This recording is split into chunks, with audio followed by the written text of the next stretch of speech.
Good morning po. Good morning, church. Good morning. Magandang umaga po sa ating lahat. Nawa po ay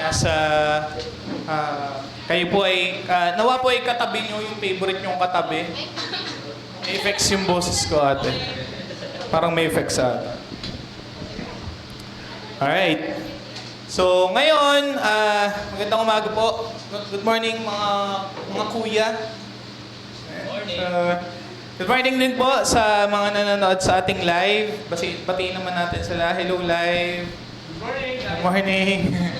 Ayan, so, ayan, praise God, no, sa ginagawa ng Panginoon sa buhay natin, bawat isa sa atin. So ngayon, before I begin, anong meron next week?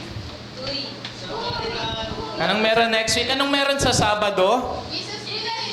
Jesus Film. Kamusta na po ang ating mga invite? Ayan. Nakamusta niyo na ba sila? So ngayon, mamaya pala, mag-start na tayo magparamdam sa kanila, no? Sa Laram yun gaganapin. So yun, malapit sa inyo. Hopefully, we're still, inaantay pa natin yung, yung approval. Pero let's declare, no, in Jesus' name na approved na yun. And anong meron naman sa Sunday? Yan, anong meron sa Sunday? Samaritan Week. Okay, so, kamusta na yung mga natin? Yung mga invitation cards natin, napamigay na ba? Pamigay na ba? Yan, praise God. No? Ipag-pray na natin ngayon pa lang yung mga invite natin para makarating sila. Okay, so ngayon, again, nagpapatuloy tayo ulit sa ating series na pinamagatang ang Ebanghelyo ni Juan. Sino may dala ulit mga Bible? Kanilang mga physical Bible, digital Bible, kasi may dala, taas, mga digital Bible. Yan. Alright, so ngayon, mag-start tayo. Iniimbitahan ko bawat sa tayo tumayo at basahin natin ang salita ng Diyos. Makikita natin sa Juan chapter 1, verse 6 to 13. Yung mga wala po na mga physical o digital Bible, meron din po sa atin dito sa screen. So last week, no, natapos tayo sa verse 5. No? Natapos tayo sa verse 5 nung nakaraan. So, ang ginagawa natin, no, inaaral natin yung series. Ang series na ito, pinag-aaralan natin ang Book of John.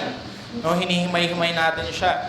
Ngayon, nandito na tayo sa chapter 1, verse 6 hanggang 13. Sabay-sabay po nating basahin. Isinugo ng Diyos ang isang tao na ang pangalan ay Juan. Isinugo siya upang magpatotoo kung sino ang ilaw, upang sa pamamagitan ng kanyang patotoo ay sumampalataya ang lahat ng tao. Hindi si Juan ang mismong ilaw, kundi naparito siya upang magpatotoo kung sino ang ilaw. Ang tunay na ilaw na nagbibigay liwanag sa lahat ng tao ay dumating na sa mundo. Naparito siya sa mundo. At kahit na nilikha ang mundo sa pamamagitan niya, hindi siya kinilala ng mundo. Pumunta siya sa sarili niyang mga kababayan, pero tinanggihan siya ng karamihan. Ngunit ang lahat ng tumanggap at sumampalataya sa Kanya ay binigyan niya ng karapatang maging anak ng Diyos.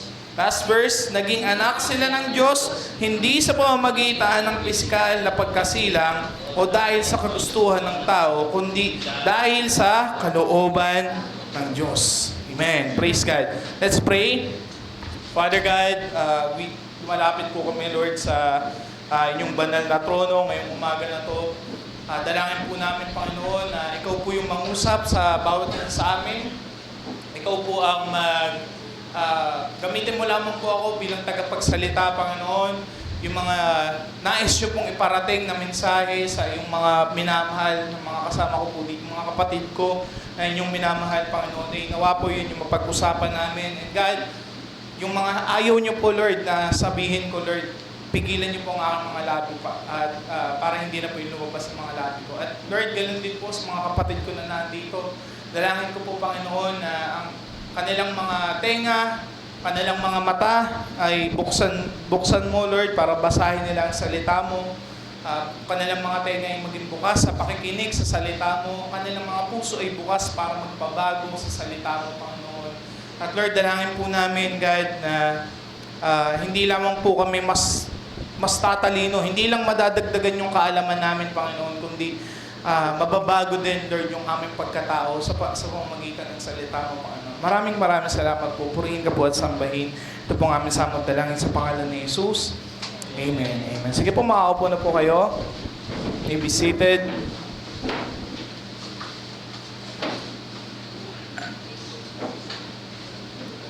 Sino dito yung alam yung game na Would You Rather? Yan. Alam nyo yan? Alam nyo yan yung game na yun?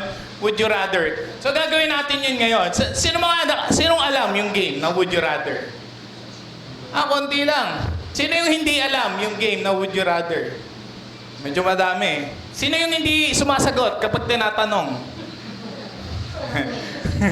Yeah. Si Mama daw, hindi sumasagot pag tinatanong. So, meron akong 5 tanong dito. So, kayo din po, yung mga nanonood sa live, pwede rin po kayong sumagot. So, meron lamang pong dalawa. Would you rather ganito o ganito? Or, sa Tagalog, ano yung pipiliin mo? Ganito? Ano yung mas pipiliin mo? Ganito o ganito? So, yun yung would you rather. Okay? Nagets naman yung mechanics ng game. For example, sample pa lang to mas pipiliin mo ba McDo o Jollibee? 3, 2, 1, sagot. Ha? McDo. Sino McDo? Sino McDo? Jollibee. Jollibee. Ako Jollibee ako. Yeah. Ganun din po. Gets nyo na yung game, no? Okay. First question. Mas gugustuhin mo bang maglakbay sa nakaraan o papunta sa hinaharap? Sino yung gusto na sa nakaraan? Ba? Sino gusto pumunta sa hinaharap? Nasa future naman. Sino ulit yung hindi sumasagot kapag tinatanong? Kasali lahat sa lahat dito. Okay. Sa live din po, ano din kayo? Sagot din kayo? Pangalawang tanong. Mas pipiliin mo bang maging superhero ka? Superhero ka pero wala kang kapangyarihan. O, ordinaryong tao ka lang tapos sobrang yaman mo. Yan. Sagot in 3, 2, 1. Anong yaman? Sobrang yaman. Sino gusto maging superhero? Wala. Sino gusto maging mayaman? Pero simpleng tao ka lang. Makakain mo Jollibee. Dito pa rin kamay ko. Pangatlong tanong, game. Pangatlong tanong. Eto, medyo mahirap to. Mas gugustuhin mo bang mawalan ng internet ng 1 taon o mawalan ng cellphone ng 1 taon? Sinong gusto yung mawalan ng internet? So may cellphone kayo pero walang internet. Ganun. No? Yes. Sino yung okay lang mawalan ng cellphone? Okay lang mawalan ng cellphone? Kasi wala mo. Paghalataan dito yung mga yung mga addict sa cellphone no? Kahit walang internet, makakagawa ng paraan para diskarte, no? Wala rin data, wala internet eh. Wi-Fi lang yung sinasabi mo eh. Ay, gulo mo to. Gulo nga na. Walang cellphone as in hindi kayo ma-reach, no? Eto, pang-4. Mas pipiliin mo ba na kainin yung paborito mong pagkain araw-araw o meron kang unlimited na access sa lahat ng pagkain araw-araw pero pwera lang dun sa paborito mong pagkain? Unlimited, meron kang unlimited na supply ng pagkain, pwera lang yung paborito mong pagkain o meron kang araw-araw na supply ng paborito mong pagkain pero yun lang yung kakainin mo. Sino yung pipili yung paborito niyong pagkain? Paborito mong pagkain o paborito mong pagkain? Ano paborito mo? Angko. Ha? Fried chicken? Uy! McDo o Jollibee? Jollibee. McDo, sabi mo Jollibee. Wala. Okay. So, sino pipiliin na ganyan yung paborito niyang pagkain? Yun lang araw-araw? Si Kuya Ryan din daw yung pipiliin niya. Sino yung pipiliin yung unlimited na pagkain pera lang sa paborito niya? Pagkain si ate. Buffet, no? Buffet, pero wala din yung paborito mong pagkain. Buffet ng gulay, no? Okay, so, last question. Again, yung mga nasa live po, pwede rin po kayo sumagot, ha? Mas gusto mo bang magkaroon ng... kaya mo magsalita ng lahat ng language? Kahit anong language kaya mong sabihin or kaya mong magsalita ng lahat ng language na yun? O kaya mo makipag-usap sa mga hayop? Sino gusto yung lahat ng language? Sino gusto makipag-usap sa hayop?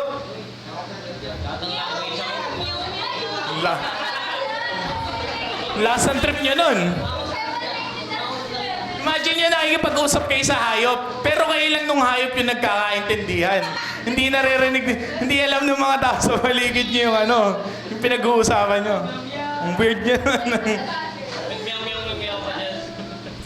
Ayan, so, meron pa dito. Ayan, so, last na talaga. Mas pipiliin mo bang sumampalataya sa Panginoong Jesus, magkaroon ng buhay na walang hanggan, tawagin na anak niya, o mas pipiliin mo bang hindi siya tanggapin, i-reject siya totally at isuffer yung kanyang puot, yung kaparusahan ng iyong kasalanan sa impyerno? Ano mas pipiliin mo? Tanggapin o i-reject? Tanggapin. Parang yun yung parang pinaka-logical na conclusion dito. No? Pero tignan natin. Tignan natin yung verse. Okay, so, bakit ko napasok to? Kasi mga kapatid, tayo po araw-araw, we are making choices. Araw-araw tayong mayroong pagpipilian. Kahit nang pagpunta nyo dito, meron kayong pagpipilian. Atin ba ako ng church? O huwag na lang? Gumala na lang o matulog na lang, kagaya ng mga nagtatrabaho, magpahinga na lang sa bahay.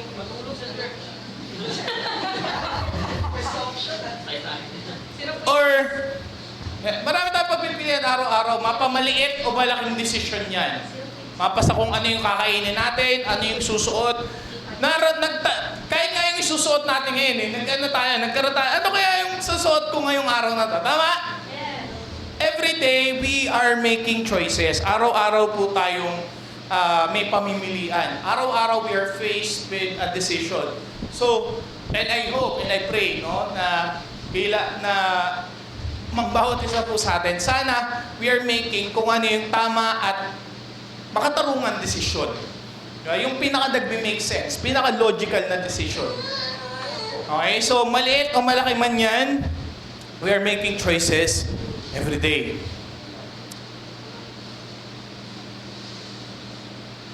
We are making choices kung magpapatawad ba tayo o hindi.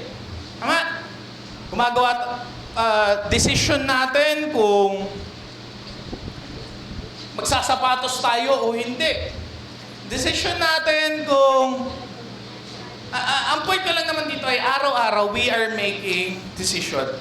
Bilang tao, binigyan tayo ng kapasidad ng Panginoon. We are designed to make decisions. At mind you, alam niyo po ba na sa lahat ng nilikha, sa lahat ng mapa ito ay puno, dagat, ibon, anumang mga hayop. Sa lahat ng nilikha, mga kapatid, tayo lang pong mga tao yung may kakayanan na maggawa ng sarili nating desisyon. We are unique. Ganun tayo ka-unique bilang nilikha ng Panginoon. At ngayon, yun yung pag-uusapan natin. Kasi, merong mga, dito sa pag-uusapan natin, merong mga pinresenta, merong mga pinakita na dahilan ng Panginoon. Merong mga, may mga patotoo o merong mga witness, may mga nilatag na ebidensya para tayo ay sumampalataya sa Panginoon. Pero, still, nasa iyo pa rin ang pasya. Hello? Nasa iyo pa rin, nasa atin pa rin yung pagpapasya. Okay, sige, pag-usapan natin. Ang patotoo pagkakataon ng Diyos patungkol sa kanyang anak na si Jesus, siya yung tunay na liwanag, ay humihingi ng iyong pasya. Anong pagpapasya yon? Sasampalataya ka ba sa Kanya o hindi? Nasa iyo yung pagpapasya. First point, the true light represented. So, makikita natin yan sa chapter 1, verse 6 to 8. At himay-himayin po natin yan. Ang sabi dito,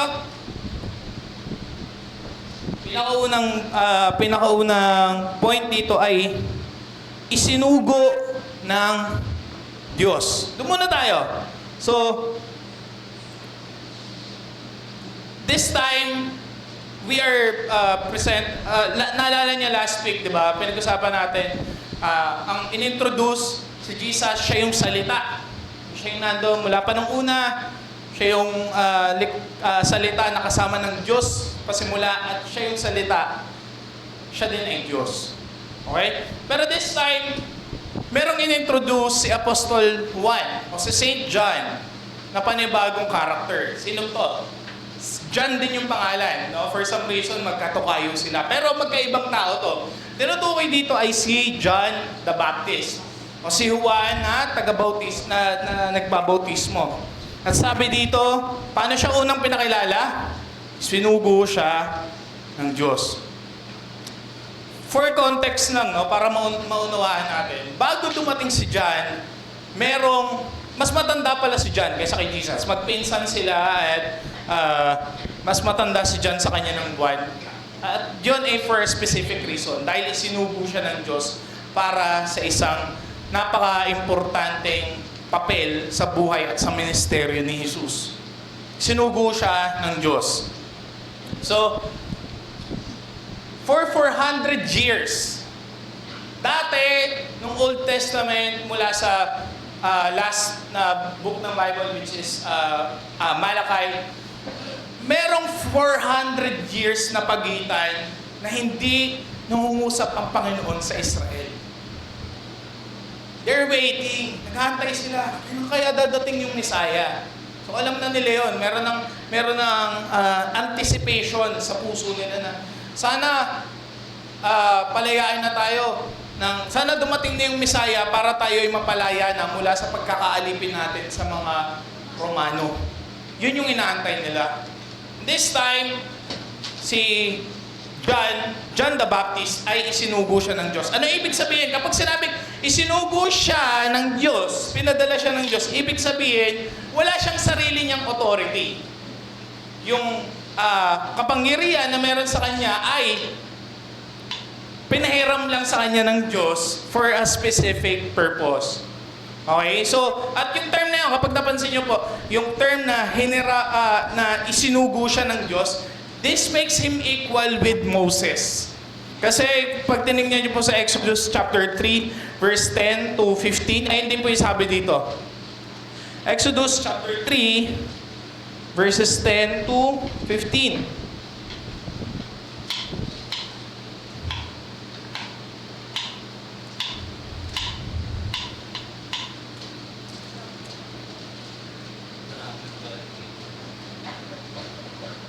Wala ata yun dyan sa slides.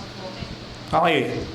Sabi dito, verse 10 to 15, kaya ipinadala kita sa Paraon para palayain ang mga mamamayan kong Israelita. Pero sinabi ni Moises sa Diyos, sino po ba ako para pumunta sa Parao at ilabas ang mga Israelita sa Ehipto? So, verse 12, sinabi ng Diyos, sasamahan kita. At ito ang tanda na ako ang nagpadala sa iyo, or ako ang nagsugo sa iyo. Kapag nailabas mo na ang mga Israelita sa Ehipto, sasambayin ninyo ako sa bundok na ito. Verse 13, sinabi ni Moises sa Diyos, kung sakali pong pumunta ako ngayon sa mga Israelita at sabihin ko sa kanila na ang Diyos ng kanilang mga ninuno ang nagpadala sa akin para iligtas sila at magtanong sila sa akin, ano ang pangalan niya? Ano po ang isasagot ko sa kanila? 14, sumagot ang Diyos kay Moises, ako nga ang Diyos na ganon pa rin. At ito ang isagot mo sa kanila, ang Diyos na ganon pa rin ang nagpadala sa akin. Last verse, sinabi pa ng Diyos kay Moises, sabihin mo ito sa mga Israelita, ang Panginoon, ang Diyos ng iyong mga ninuno na sina Abraham, Isaac at Jacob, ang nagpadala sa akin sa inyo. Kikilalanin ako sa pangalang Panginoon magpakailanman. So, this makes him, dahil si Moises, dahil si John, kapares yung pagsugo sa kanila o pagpapadala sa kanila ng Diyos. This makes them on the same level. Magka-same sila ng ranggo, kumbaga, sa pulis. No? So, tuloy tayo. Sabi dito, isinugo ng Diyos. Pangalawa, ang isang tao. Okay. So, dahil siya ay tao, ibig sabihin, si Juan ay nilikha lang. Hindi kagaya ng salita na tinutukoy dito. Hindi kagaya ng salita na sinasabi sa verse 1. Ang sabi dito, ang salita ay Diyos. Pero dito, hindi. Sinabi dito, siya, ang linaw. Sinabi dito, siya ay isang tao. Tingnan mo nga yung katabi mo. Tao, no? Tao. Yan, tao. Nilikha yan ng Diyos. Sabi mo sa katabi mo, nilikha ka ng Diyos. Yan, nilikha ka ng Diyos. Halata sa'yo na nilikha ka ng Diyos. Okay, so, isinugo siya ng Diyos. Isinugo ng Diyos si Juan, ang isang tao, para sa anong dahilan? Napaka-specific ng purpose ng paglikha kay Juan. Sabi dito sa verse 7, isinugo siya upang magpatotoo kung sino ang ilaw. Upang sa pamamagitan niya, upang sa pamamagitan ng kanyang patotoo ay sumampalataya ang lahat ng tao.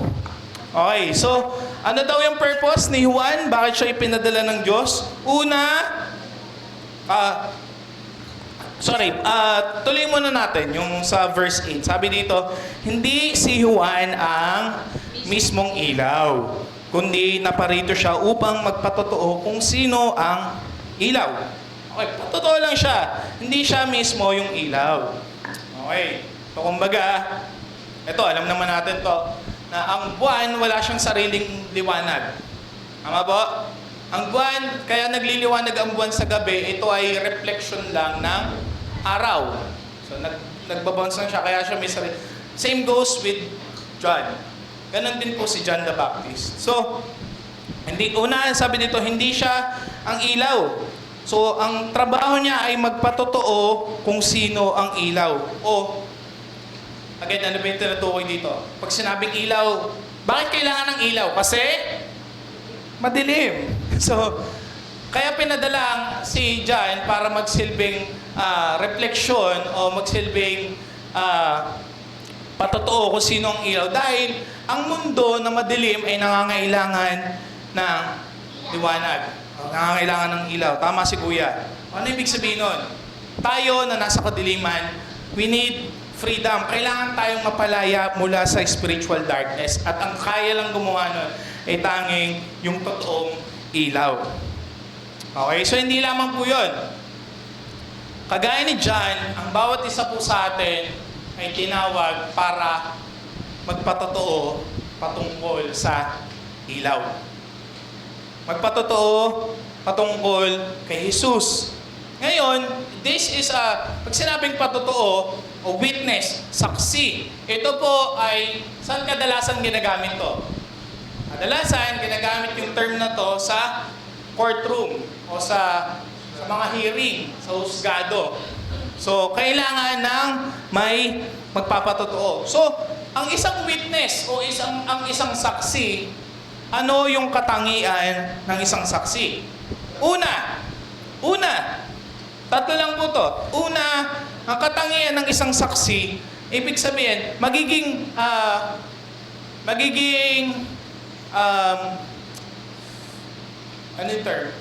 pwede siyang makonsider na isang saksi kung una, siya mismo yung nakakita ng nangyari. Pwede mo ba? Di ba? Hindi ka pwedeng umupo sa husgado bilang saksi kung ang statement po, ay, ganito po kasi yung alam ko kasi ganito yung sabi ni ano. Hindi pwede. Diba? Una, kailangan siya mismo yung nakasaksi o nakaranas. Bilang tayo naman po ay mga nagsisilbing saksi o mga magpapatotoo patungkol kay Jesus. Ano po yung iyong nasaksihan? Ano yung karanasan mo patungkol kay Jesus? Pangalawa, siya mismo ang nakasaksi. Pangalawa, dapat handa siyang magpatotoo. Diba? Hindi siya napipilitan lang. Diba? Talagang handa siya. Siya mismo yung pupunta sa husgado para humarap sa mga abogado at sa jury. Ano sa Tagalog yun? Hukom, yan. Siya mismo yung harap doon. Kailangan handa siyang magpatotoo. So, yung nataksihan o naranasan po natin patungkol sa Panginoong Hesus, handa po ba tayong magpatotoo tungkol doon? Pangatlo, nakatangian ng isang witness o isang saksi. So, meron na siyang patotoong pinanghahawakan. Okay? Hindi siya parang, medyo, alam mo yun, parang hindi siya pwedeng maging neutral. So, hindi siya pwedeng alanganin. Kailangan, meron siya talagang pinapanigan. Sigurado siya na, ito yung pinanghahawakan ko. Totoo to, at ito yung panghahawakan ko, ito ay laban kay ganito. Or itong patotoo kong to ay para, ipawalang sala. Kasi ganito. So, ganun. Meron pinanghahawakan. Hindi dapat neutral. Diba? Ganun din po sa atin, no? Bilang mga saksi ng Panginoong Hesus, no? Hindi tayo pwede maging saksi ng patungkol sa Panginoong Hesus kung hanggang ngayon neutral pa rin tayo. Ibig sabihin nun, diba? Parang minsan, minsan ready tayo magpatotoo, minsan hindi. Diba? Minsan nasa liwanag tayo, minsan nasa dilim. Hindi pwedeng neutral. It's either kakampi ka ng Diyos o kaaway ka ng Diyos. Wala pong gitna eh. Gaya ni Juan, ang tungkulin lang natin ay ituro ang mga tao kay Jesus. Yun lang po yung trabaho natin. Point number 2, the true light revealed. Makikita naman po natin yan sa verse 9. Sabi dito, ang tunay na ilaw na nagbibigay liwanag sa lahat ng tao ay dumating na sa mundo. Hallelujah. Dumating na po yung tunay na liwanag. 2,000 years ago, dumating na po siya. Para magbigay ng liwanag sa lahat ng tao. Actually, yung verse po na to, yung word na ginamit po dito, ang tunay na ilaw na nagbibigay liwanag sa lahat ng tao. Yung term na yun, yung nagbibigay liwanag sa lahat ng tao. Pag sa English kasi, pag tinignan natin yung original na language niya, ang ibig sabihin niya ay i-expose. Ano ba ibig sabihin nito? Okay, so, kung dumating na pala si Jesus para magbigay liwanag 2,000 years ago, kung tapos na, bakit meron pa rin mga nasa kadiliman hanggang ngayon? Tama? Alam natin yun, na meron pa rin mga nasa kadiliman hanggang ngayon. Pero paano yun? Akala ko ba si Jesus dumating na 2,000 years ago para magbigay ng liwanag? Tama? Yun yung tanong doon, mag-raise na tanong doon. Pero ang ganda, kapag tinignan natin yung original na language ginamit dito, ang ibig sabihin kasi dito, kapag nagbigay liwanag sa lahat ng tao, ang ibig sabihin lang ay ine-expose niya yung lahat ng tao. Pinapakita kung ano yung tunay na kulay na itong tao to. Pinapakita kung ano yung tunay na kulay. So, dahil nga ganun, may dalawang may dalawang panig. Una, kapag may mga tao na kapag nakakita ng liwanag, nagtatago. May mga tao naman na dahil nakita nila yung liwanag, wow, welcome, i-welcome ko to. Grabe, tatanggapin ko tong liwanag na to. Tama? There are two options. Di ba? Eto. Sino dito yung nakakita na kapag galing kayo sa labas, ganyan, tapos umuwi kayo gabi na, diba? Tapos, pag uwi nyo sa bahay, syempre madilim, nakapatay yung ilaw. Magbubukas kayo ng ilaw, tama? Tapos nakita nyo may mga ipis. Ano ginagawa ng ipis kapag nakakita ng liwanag? Tatakbo at magtatago. Babalik siya ulit sa madilim. Ganun yung ginagawa ng ibang tao sa atin. Once we are exposed sa kung ano yung maliwanag, ano yung kadakilaan, ano yung kaluwalhatian ni Jesus, may iba nagtatago. Bakit? Kasi mahal pa nila yung kasalanan nila. Kaya ayaw pa nila sa liwanag. Pag nasa liwanag, na-expose yung kasalanan. Yung tinatago. Tama? Kapag tinignan mo yung kaluwalhatian ni Jesus, makikita mo kung gaano ka karumi. Na even yung pinakamabubuting gawa natin ay parang basahan sa harap niya. Actually, magandang term pa nga yung basahan eh. Kapag yung verse na yun, kapag tinignan po natin, talagang verse na ginamit po doon, ay para daw po siyang pinaggamitan ng regla ng isang babae. Ganon kadumi. Ganon ka-gross. Ganon yung pinakamabubuting gawa natin kung ikukumpara sa kaluwalhatian at kabutihan ni Jesus. Kapag nireveal niya. So dahil nga ganon, ngayon nasa atin yung desisyon. Magtatago ba tayo doon? O hayaan natin na yung liwanag na yun ay mag-expose ng mga parte ng buhay natin na nasa kadiliman para hindi tayo manatili sa kadiliman? Ano ang iyong pasya? Yun po yung topic natin. Point number 3, makikita natin dito, verse 10 to 11. Sabi po dito ay, naparito siya sa mundo at kahit na nilikha ang mundo sa pamamagitan niya, hindi siya kinilala ng mundo. Pumunta siya sa sarili niyang mga kababayan pero tinanggihan siya ng karamihan. Ito nga yung last week pa sinasabi. Yung kasalanan po, sobrang irrational niya. Kasi, tama di ba? Yung pinaka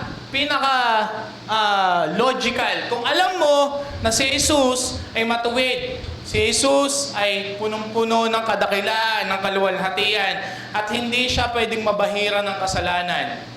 Kaya ang ginawa niya, namatay siya para sa kasalanan natin. At kapag sumampalataya tayo sa Kanya, tayo ay magkakaroon ng buhay na walang hanggan, mapapawalang sala sa ating mga kasalanan. Pero ang tanong, bakit meron pa rin ng mga tinatanggihan yun at mas pinipili nila parusahan mo na lang ako.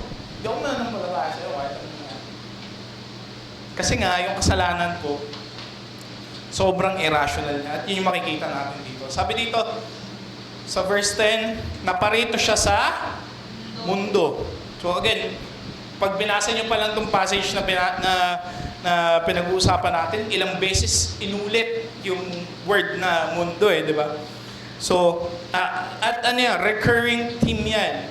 Habang inaaral natin yung Book of John, actually, mula John chapter 1 hanggang sa katapusan ng John, ginamit yung word na mundo 78 times. At kadalasan, kapag pag binanggit yung word na mundo, yung salitang mundo, ito ay tumutukoy sa kapangyarihan ni Satanas na naghahari dito sa mundo. Okay, ano ibig sabihin nito? By the way, makikita niyo po yan sa chapter 12, verse 31, chapter 14, verse 30, chapter 16, verse 11. Yan, makikita niyo ito. And ano ibig sabihin nito? Bakit ang mundong to, though ang Panginoon ang naglikha, paano nangyari na itong nilikha niya ay nasa ilalim ng kapangyarihan ni Satanas? Di ba?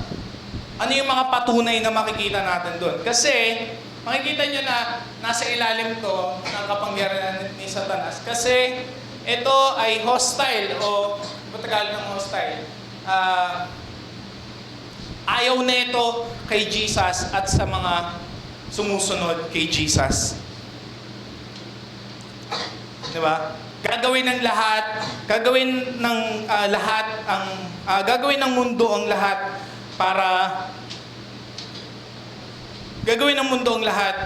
para itakwil si Jesus at ang mga tagasunod nito. So dito yung naka-experience ng mag-share ng gospel sa mga kaklase niya, sa mga katrabaho niya. Diba? Usually, ano yung kadalasan na response nila? Agad ba nilang tatanggapin? Praise God kung mga mayroon, no? Pero kadalasan ang gagawin sa'yo. Tatawanan ka pa. Kasi, namumuhay tayo sa generation na to, na ginagawa na lang, yung kasalanan, ginagawang normal, yung pamumuhay ng kabanalan, ginagawang katawa-tawa. Yeah. Nandun tayo sa generation na yon. Diba? Ngayon, kapag nasa 20 ka na, tapos virgin ka pa, ikaw pa tatawanan eh. Diba? Ay, virgin ka pa? Oo ka naman. Matanda-tanda mo na. Or, sa inyong magkakaibigan, sa inyong tropa, ikaw lang yung hindi nagiinom. Ikaw lang yung hindi naglalasing. Diba? Ikaw pa yung tatawanan, korne mo naman, ano ba naman yan? Tama? Kasi nga, diba? Bakit? Kasi nga, kalaban ng mundong to, si Jesus at yung mga tagasunod niya. May napanood nga kami movie ni Mrs. kagabi. Pinanood namin ulit yung movie na Nefarious. Napakaganda ng movie niya. Panoorin nyo. Sa akin, madala, mga 8 out of 10 siya para sa akin. Pero yung message on point, 10 out of 10. Pero yung mismong yung cinematography, medyo low budget. Pero, napakaganda talaga. Tatandaan nyo, akala nyo lang, meron akong isang gustong-gustong line dun eh. Basta ang plot kasi noon, merong isang psychiatrist, tapos meron siyang ini-interrogate. Kasi yung taong to ay nasa bibitayin na, Cecilia Electrica, pero kailangan ma-confirm kung itong taong ba to ay baliw o... Kasi kiniklaim na itong taong to na siya ay sinasaniban daw ng demonyo. So, basta in the midst ng conversation nila, parang sabi ng demonyo, ready ka na, round 2? Sabi niya, ready ka na sa round 2? Sabi ng psychiatrist, hindi ko alam na ano pala to, nasa labanan pala tayo, kaya ka natatalo. Yun yung sabi ng demonyo sa akin. Kaya ka natatalo kasi hindi mo alam na nasa digmaan tayo. So, kung paalala sa inyo na meron, mula pa nung eternity, bago pa likhain ng Panginoon Diyos, bago pa nag-start yung in the beginning, meron na pong ongoing na digmaan between good and evil. Nag-iiba-iba lang ng strategy. Diba? Same strategy yung ginagamit ng Satanas. Nagkakaiba-iba lang ng paraan kung paano. Diba? Ngayon, ito pa.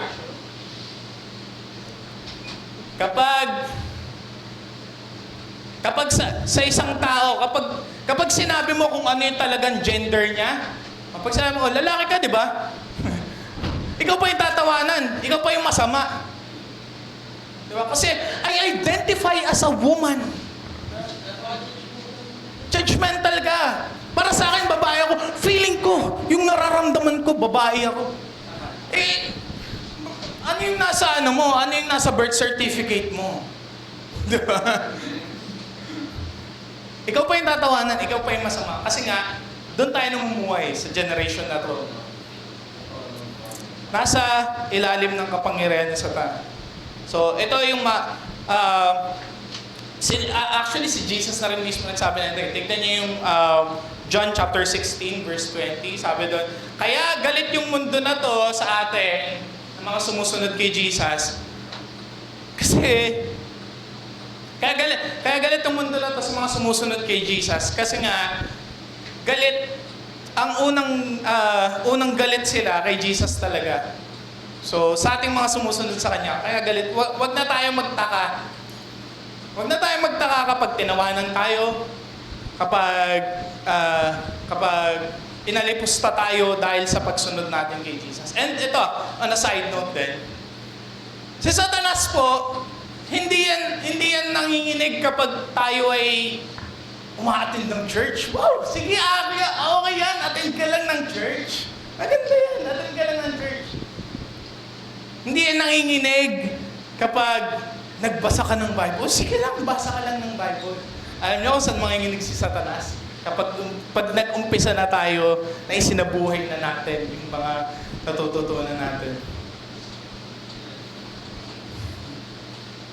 Hanggat hindi natin isinasapamuhay yung mga natututunan natin, papalakpakan ka pa na Satan. Go lang. Baliwalain mo lang. Pagka-attend ka ng church, tapos pagka-uwi mo, wala, okay lang yun. Di ba? Pakinggan mo lang, di ba? Good job. Yan. So, sabi nito, tuloy natin, naparito siya sa mundo. Sabi dito, naparito siya sa mundo at kahit na nilikha ang mundo sa pamamagitan niya, hindi siya kinilala ng mundo. So, again, ito ay yung kinilala at hindi pagkilala or hindi pagkilala kay Jesus. Yun din, yung word na yun. Mapapansin niyo rin na paulit-ulit na binabanggit din to sa Book of John. So, ayun, sabi dito yung sa ilang example na ito, yung sa Samaritan, yung Samaritan woman. Diba? Sabi doon, na-encounter niya si Jesus doon sa well, tapos after nung bumalik na siya sa Samaria, doon sa bayan niya. At pinamalita niya kung ano yung ginawa ni Jesus at yung buong bayan nila, yung buong village nila ay sumampalataya kay Jesus. So praise God! So, kaya sila sumampalataya kasi alam na nila baka gaya sabi ko sa inyo, nag-aantay na sila ng Messiah. Nag-aantay na sila ng tagapagligtas. Inaantay na lang nila yung pagdating. So hindi dahil sa sinabi mo sa amin, kundi dahil sa kung ano yung nalalaman namin. Yun yung sabi nila doon. So ganun din kay Peter. At yun nga, warning din to, no? Sa chapter 8, verse 19. Ito, warning din from Jesus. 8, verse 19, sabi dito, nagtanong ang mga Pariseo, nasaan ba ang iyong ama? Sumagot si Jesus, hindi niyo ako kilala.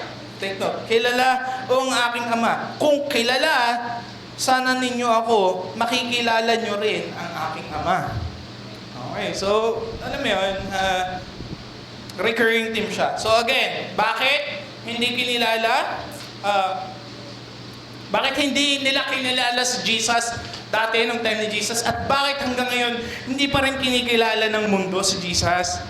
Tatlo lang. Una kasi, spiritually blind. Bulag tayo sa mga spiritual na bagay kaya hindi natin siya nakikita. Pangalawa, simply because mas mahal natin yung kasalanan natin kaya pinipili natin mas maging bulag. Mas pinipili natin maging bulag sa kung ano yung katotohanan tungkol kay Jesus. Dahil mahal natin yung kasalanan natin. Or, eto, nakakalungkot. Maraming taong ganito. Masyado nang busy sa maraming bagay. Wala silang, alam mo yun, parang, busy na ako sa ganito busy na ako sa, wala akong time para dyan. Okay, so, yun yung dahilan kung bakit hindi kinikilala ng mundo ang lumikha sa kanya. So, sabi dito, tuloy natin, same passage. Sabi dito, nasaan na tayo? Pumunta tayo sa, 10, naparito sa mundo at kahit na Hindi siya kinilala ng mundo. Verse 11, pumunta siya sa sarili niyang mga kababayan. So, imagine niyo, no? Even yung mga kababayan daw ni Jesus, ito yung mga Hudyo, di ba? Bakit? Bakit siya tinanggihan nila? Kasi, kiniklaim niya na siya yung Messiah, siya yung tagapagligtas nila. Pero, ibang klaseng Messiah kasi yung inaantay nila. Kasi ang inaantay nila na Messiah ay political leader. Diba? Na ang gagawin ay sasakupin nila yung Rome. Diba? Magkakasama. Sasakupin nila yung Rome. Diba? Ibang uri ng Messiah yung inaantay nila. Kasi ganito, ang iniintay nila ay kalayaan mula sa Rome. Hindi kalayaan mula sa kasalanan. Which is yun yung dala ni Jesus. Kalayaan mula sa kasalanan. So ilang applications lang, no? Regarding dito sa part na to. So, una, kailangan make sure natin, no, dapat siguraduhin natin na tinatanggap natin si Jesus kung sino siya. Ano ba siya? Siya yung ilaw, siya yung liwanag. Hindi sa kung ano yung gusto natin paniwalaan patungkol sa Kanya. Maraming mga sinasabi si Jesus na iba yung interpretation natin kasi iba yung gusto natin marinig. Tapos, ano mangyayari yun? Kapag hindi nangyari yung ini-expect natin patungkol kay Jesus, ay, hindi na ako mag-church, di ba? Na-disappoint na, di ba? Parang ayoko na dyan kay Jesus. Diba? Hindi niya kasi ginawa kung ano yung gusto kong mangyari. Tama? Make sure lang po na hindi tayo ganun. Kaya panawalaan natin si Jesus kung ano yung kinlaim niya patungkol sa Kanya, hindi yung kung ano yung akala natin na sinasabi niya. Dahil lang yun yung gusto nating marinig. Number 2, wag tayong panghinaan ng loob kapag tayo ay nagpatotoo, nag-share tayo ng gospel sa mga tao at hindi nila tinanggap yung ating patotoo. Kasi bakit? Kasi una nga, si Jesus nga nireject nila tayo pa kaya? Okay? Pero, hindi yung dahilan para tumigil na tayo. Kaya nga sabi dito, wag tayong panghinaan ng loob. Tuloy pa rin natin. Kasi, dalawang bagay lang yun. Posibleng kasi itong mga taong to ay mas mahal pa nila yung kadiliman, mas mahal pa nila yung kasalanan nila. Yun yung una. Pero pangalawang dahilan kung bakit tayo hindi dapat panghinaan ng loob. Kasi hindi naman lahat tatanggihan ka. Hindi lahat i-reject ka. Kapag nag-share tayo ng gospel. Sabado, meron tayong Jesus Film. Magpapakita tayo ng video, ng movie patungkol kay Jesus. Mag-share tayo. We're expecting at least 100 na tao na attend dyan. Tanong ko po sa inyo, sa 100 na tao na yon, meron lang isang tumanggap sa Panginoon. Sulit ba? Sulit, di ba? Pero syempre, hindi tayo natigil doon. Kaya gagawin natin, hindi tayo panghihinaan ng loob, gagawin natin yung best natin para siguraduhin na mapaunawa sa kanila kung sino talaga si Jesus. And last point. So ano yun? Una, the true light represented. Pangalawa, the true light revealed. Pangatlo, the true light rejected. Pero ito, good news. The true light received. Makikita po natin ito sa verses 12 to 13. Ngunit, sabi dito, ang lahat ng tumanggap at sumampalataya sa Kanya, ibinigyan niya ng karapatang maging mga anak ng Diyos. Naging anak sila ng Diyos, hindi sa pamamagitan ng pisikal na pagkasilang o dahil sa kagustuhan ng tao, kundi dahil sa kalooban ng Diyos. Mainulit natin. Sabi dito, ngunit ang lahat ng tumanggap at sumampalataya sa Kanya. Ano ibig sabihin ng pagsampalataya kay Jesus? Pagsampalataya sa Kanyang ginawa. Ano ba yung ginawa niya? Nabuhay siya perfectly for 33 years, roughly. Namatay siya, inilibing, at on the third day, nabuhay siya muli. Ibig sabihin din ng pagsampalataya, hindi na tayo nagtitiwala sa sarili nating gawa. sa sarili nating galing, sa sarili nating paghihirap, pagtsatsaga. Diba? Hindi na tayo nagpapakapagal, no? Para lang i-gain yung favor ni God. Ito nga, meron akong napanood na reels last time. Napakaganda. Dito. Tayo mga nagmi-minister, dapat hindi natin to ginagawa para sa Diyos. Pastor, hindi natin to dapat ginagawa para sa Diyos? Diba dapat ginagawa natin to para... Hindi. Dapat ginagawa natin to kasama ang Diyos. Ginagawa natin to dahil sa Diyos. Tama? Magkaiba yun.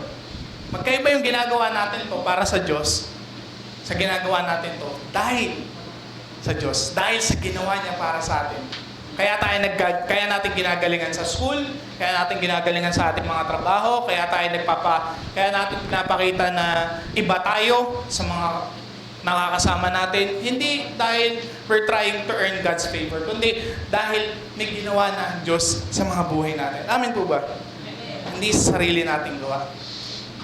Pangatlo, ibig sabihin ng pagsampalataya ay naniniwala ka na tanging si Jesus lamang yung pag-asa. And don't get me started on this.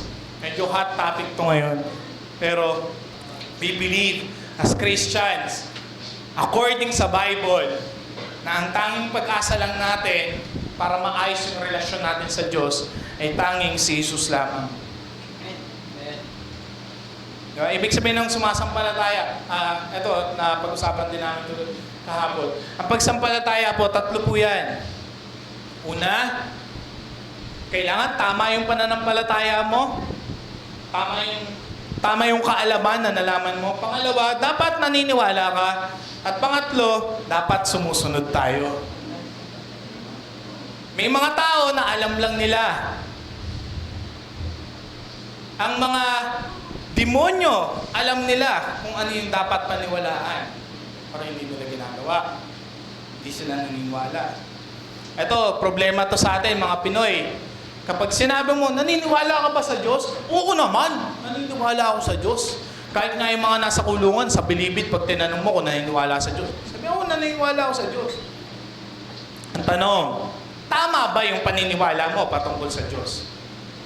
Pag tinanong mo, naniniwala ka sa Diyos, ano yung pinapaniwalaan mo patungkol sa Diyos? Oo nga, no? Eto.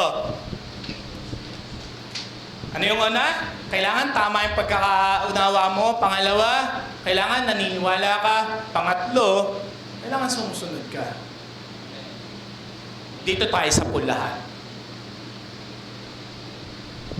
Maaring you've been attending New Home Church, di ba? Nag-series tayo ng mga Christian doctrines, di ba? Mga essential na paniniwala ng isang Kristiyano. So maaring tama yung pananampalataya mo. Tama yung kaalaman mo. Nananampalataya ka. Pero ang tanong, sumusunod pa tayo. Guilty lahat. Tumahimik. So, sumasampalataya sa Kanya. Pangalawa, sabi dito, tumanggap at sumampalataya sa Kanya ay binigyan niya ng karapatan. Diba? Pag sinabing karapatan, ibig sabihin, meron kang matibay na katunayan. At sabi dito, take note din sabi dito, binigyan ng karapatang maging. So, ibig sabihin, dahil maging, hindi siya automatic. Diba? Kailangan, so, dahil merong maging, merong, may pinanggalingan. Tama? Kaya, kailangan maging. So, ito, again, ulitin ko lang for the sake ng karamihan na yung iba ng mga wala dito. Diba? Hindi lahat po tayo ay automatic na anak ng Diyos. Maaring ikaw ay nilikha ng Diyos, pero hindi lahat automatikong anak ng Diyos. Kailangan munang, sabi dito, tanggapin at sumampalataya sa Panginoon. Diba? At binigyan ng karapatan. So, just like, kagaya ng pagkapanganak, no, ng physical na kapanganakan. Sabi dito, kailangan din tayong ipanganak sa Espiritu. Sa paano paraan? pagsampalataya pa rin sa Panginoon. Sabi dito, binigyan ng karapatan. Karapatang ano? Maging anak ng Diyos. Well, ito lagi ko sinasabi, imagine ninyo na kayo ay anak ng isang napakayaman. Diba? Ikaw na si Roban C. Roban, John Mark Gates. O kaya Russell Musk. Kaya, diba? Ryan Zuckerberg. Ganun pangalan, diba? So, binigyan tayo ng kung yun nga mga pangalan na yun na amix tayo, what more pa na ikaw ay bibigyan ng karapatan na maging anak ng Diyos. Sa paanong paraan, kailangan tayong kupkupin, kailangan tayong i-adopt ni Jesus. Sa pamamagitan ni Jesus sa family niya. And verse 13, sabi dito, last verse na tayo. Naging anak sila ng Diyos, hindi sa pamamagitan ng pisikal na pagkasilang o dahil sa kagustuhan ng tao, kundi dahil sa kalooban ng Diyos. Again, yung verse 13, dinidescribe niya lang. Dinidescribe ng verse 13 kung sino-sino yung mga nasa verse 12. Okay? So, binigyan ng karapatang maging anak ng Diyos. Ano ibig sabihin kapag ikaw ay anak ng Diyos? Ang mga anak daw po ng Diyos, sabi dito, hindi sa pamamagitan ng pisikal na pagkasilang dahil sa kagustuhan ng tao, kundi dahil sa kalooban ng Diyos. So yung pagiging anak natin ng Diyos ay tugon lamang natin sa ginawa ng banal na spirito sa buhay natin. Again, ang kailangan lang para tayo maligtas ay pamamagitan ng pananampalataya. Pero kailangan din po natin tanggapin na hindi tayo magkakaroon ng pananampalataya kung hindi kinonvict ng banal na spirito yung puso natin. Hindi natin malalaman, hindi tayo sasampalataya at hindi rin natin siya susundin kung hindi sa pamamagitan ng banal na spirito. Ha? Tanging sa yung ginagawa natin, kaya tayo naligtas, kaya tayo sumasampalataya, ito ay tugon lamang po natin sa pagkilos ng banal na spirito sa atin. Sabi dito sa 1 John chapter 5 verse 1. 1 John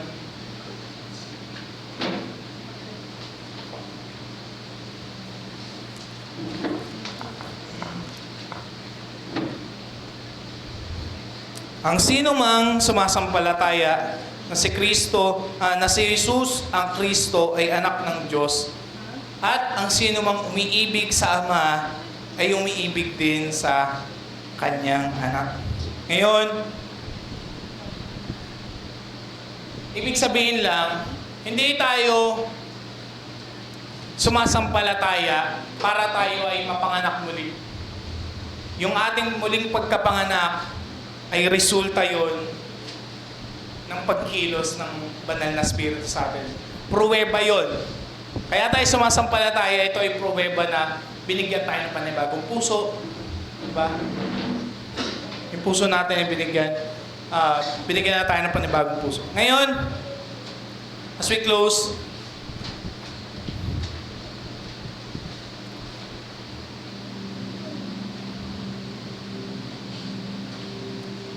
merong napakaraming patotoo patungkol sa kung sino si Jesus. Pag-usapan natin yan. Si Juan, si Jesus mismo, siya mismo ay patotoo sa kanyang sarili. Si Juan, yung nagbabautismo, hilibab, sobrang flawless nila naging life niya. Diba? Kailan natin si John the Baptist, diba? Para talagang ginawa niya yung best niya para hindi siya apektuhan, hindi siya makorap ng mundo. Ginawa niya sa wilderness siya nabubuhay, diba? Imbis na normal na damit yung sinusuot niya damit ay mga balat ng hayop. Kinakain niya mga insekto.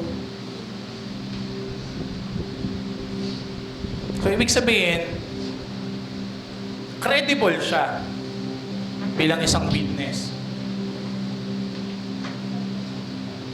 At yung isa pang witness, yung isa pang patotoo, sinabi dito, mula pa nung umpisa, nandun na siya.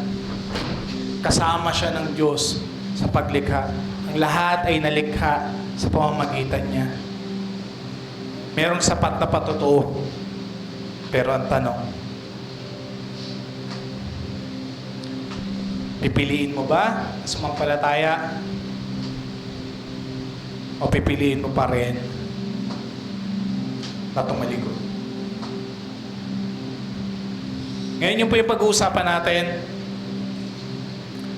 Ito yung may mga questions po dyan. Una, ano ang iyong patotoo?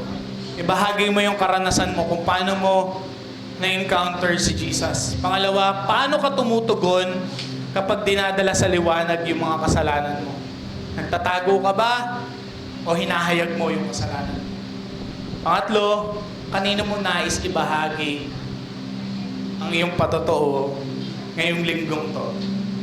Kanino mo siya gustong ikwento ang iyong patotoo?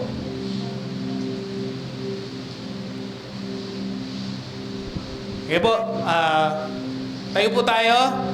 Hanap po tayo ng kapartner natin. Mas maganda yung hindi nyo pa po nakapartner. Pag-usapan po natin.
Kung tapos na po, make sure po na ipag-pray niyo po yung isa't isa.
Sige po.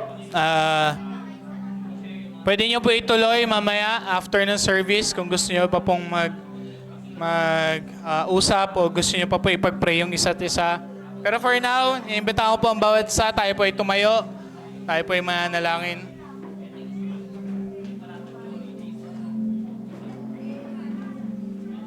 Tayo po ay tumayo. Tayo po ay mananalangin.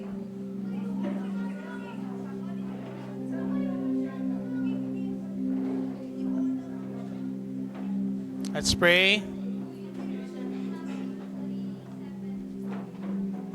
Father God, we worship you, God. Maraming salamat, Panginoon, sa bawat isa. Salamat po sa pagkakataon na maipanalangin po namin ang isa't isa. Lord, dalangin namin, Panginoon, na wag naming hayaan na maging matigas yung puso namin. Tanggalin mo yung mga kalyo sa puso namin. Para po kami, Lord, ay sumampalataya sa mga patotoo. Patotoo ni Juan, patotoo ni Jesus, at sa patotoo din ng bawat isa sa amin, Panginoon. Salamat po sa iyong dakilang pagkilos. Banal na Espiritu, salamat po. Dalangin ko po, Panginoon, na patuloy ka, Lord, na kumilos sa buhay at sa puso ng bawat isa sa amin, God. Kahit pagkatapos na netong service na to, God. Continue to work in our hearts. Yung puso po namin na matigas, palambutin mo. Bigyan mo po kami ng panibagong puso, kagaya ng sinabi mo sa iyong salita. Sa ganon, kagaya ni Juan, magiging handa na po kaming maging saksi. Saksi na kung ano yung ginawa mo po para sa amin. Hindi na kami manatiling neutral lang na nasa gitna lang, Panginoon. Kundi kami magiging part ng team mo sa pagpapalaganap ng kaharian mo sa mundong ito, Panginoon. Salamat po. Purihin ka po at sambahin. Ito po ang aming samot dalangin sa ngalan ng Ama, ng Anak at ng Espiritu Santo. Ang lahat po ay magsabi ng Amen.